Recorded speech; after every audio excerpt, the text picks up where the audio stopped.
Là, c'est une parcelle de Tressalier. Tressalier, c'est le nom d'aujourd'hui, où le Sacy portait deux noms.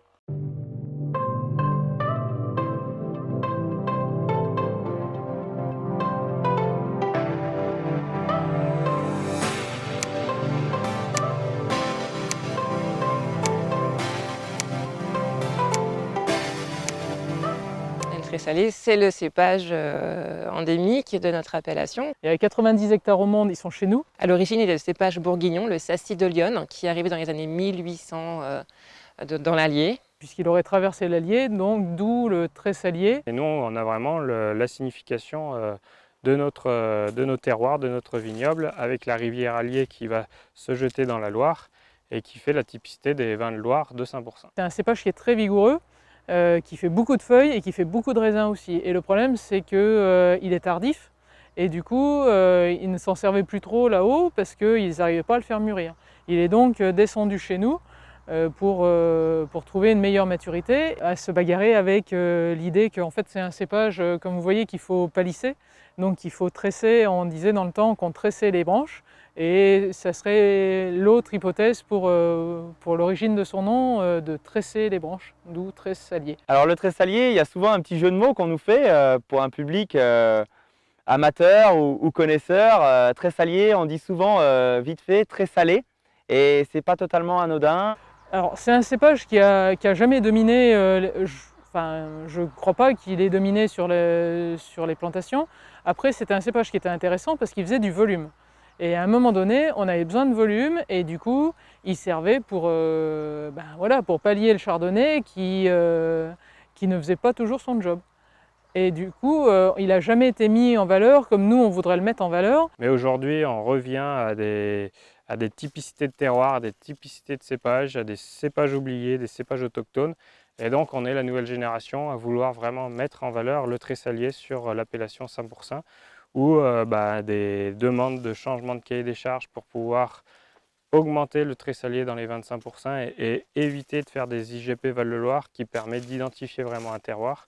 Et ça, c'est le travail de la nouvelle génération de 5%. Généralement, c'est des petites grappes très recroquevillées. Nous, on a une grappe assez allongée, assez aérée, ce qui permet d'avoir un cépage assez résistant, assez rustique. Et au niveau des maladies, au niveau du développement, ça fait des feuilles très grandes, très larges. Donc au niveau de l'ombrage, c'est aussi très intéressant. Ce cépage-là est très rustique, on va dire, au niveau de la végétation pendant la période végétative, mais arrivé à maturité du raisin, il faut faire très attention, il faut en prendre soin. Et donc la délicatesse de le vendanger à la main et tout en caisse, ça évite l'éclatement de la peau et la perte du jus. C'est un cépage en fait qui se doit d'être vendangé à des maturités optimales, puisqu'il a une acidité naturelle, et si on le vendange trop tôt, on va ressortir cette acidité, elle sera trop présente. Donc nous, sur le domaine, on vendange en fait le Tressalier en dernier. C'est très vif, c'est quelque chose, chez nous on dit que ça arrache. C'est un vin qui a du mordant, qui a une énorme aromatique par rapport au chardonnay. C'est un précurseur en fait, il est tout de suite là, et on finit, on est sur les arômes pommes vertes, donc plutôt frais, plutôt presque minéral selon les terroirs. C'est un vin qui est dans la finesse, dans la pureté. On va être vraiment sur les notes d'agrumes. Le zeste va être présent dans ce cépage-là. Le côté très salin, très iodé, qui se rapproche du côté océanique, et qui permet d'avoir des vins très stables, très purs en bouche, et qui va apporter de la salinité, donc du développement de salive qui va capter en fait tous ces arômes, et qui va apporter une harmonie en bouche, et qui va permettre d'avoir une perception très longue en bouche, et qui va mettre la note vraiment agrumes en valeur sur ce cépage-là. Le Tressalier va apporter la tension, la fraîcheur et ce côté un peu iodé en fin de bouche. Qui arrive tout de suite avec le nez, avec quelque chose de très aromatique, très vigoureux, très prenant. Et quand on l'assemble avec le chardonnay fait la bouche au milieu, et on reste sur une pointe de frais qui est due au Tressalier. C'est un cépage qui, heureusement ou malheureusement, surfe un peu sur la vague des cépages oubliés, même si ce n'en est pas un chez nous. Donc on en profite évidemment, mais c'est un cépage qui a des vraies capacités en vigne, en cave. C'est des cépages qu'il faut apprendre à maîtriser au niveau de la vigne, qui ont tendance à être généreux. Et au niveau de la cave, c'est des vins avec des acidités assez élevées, des pH très intéressants, des degrés alcooliques pas très élevés. Donc ça correspond très bien à la tendance du moment, à la demande du client. Quand on parle de le mettre tout seul en monocépage, on s'aperçoit aussi qu'on a une superbe gamme à présenter aux gens avec un panel aromatique où il se suffit à lui-même. On arrive à trouver des équilibres et des fraîcheurs dans ces vins qui permettent de mettre en valeur ces arômes très frais, très purs de zeste, d'agrumes et qui permet de faire redécouvrir une nouvelle typicité de cépage et une nouvelle typicité de palette aromatique. Donc sur le vignoble de Saint-Pourçain, on a le chardonnay, mais depuis quelques années, on met vraiment en valeur un cépage autochtone qui est le tressalier, qui est la lettre de noblesse du Saint-Pourçain, qui permet vraiment d'identifier ce vignoble à partir de typicité de terroir, mais aussi de typicité de cépage. Pour élaborer un vin de l'AOC Saint-Pourçain, un vin blanc, les cépages chardonnay tressaliers sont assemblés. Alors le 100% tressalier en appellation, c'est encore un peu compliqué, j'espère le vivre.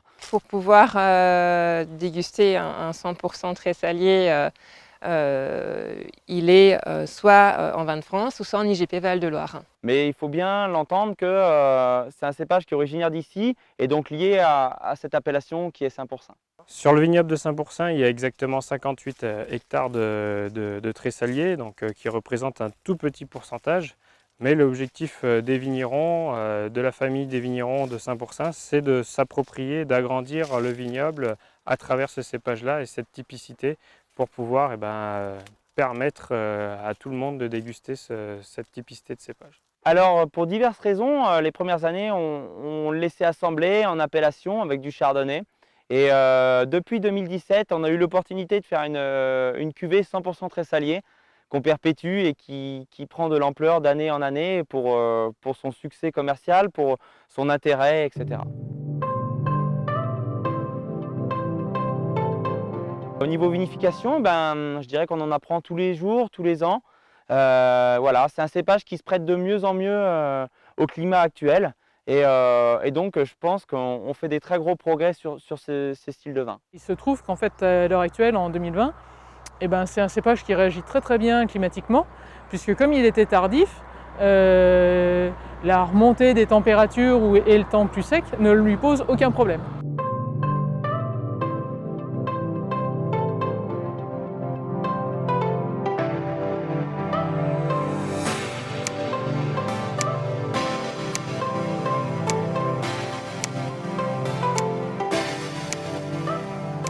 Sur une table, ça permet aussi d'engager une conversation et de pouvoir faire redécouvrir ou découvrir des terroirs qui commencent à vraiment avoir une notoriété sur la Loire. Il faut qu'on arrive à mettre en valeur un cépage qu'on ne trouve plus que chez nous, sinon il va disparaître tout simplement, ou il sera réutilisé par d'autres appellations et ça serait quand même dommage de le voir partir d'ici, quoi.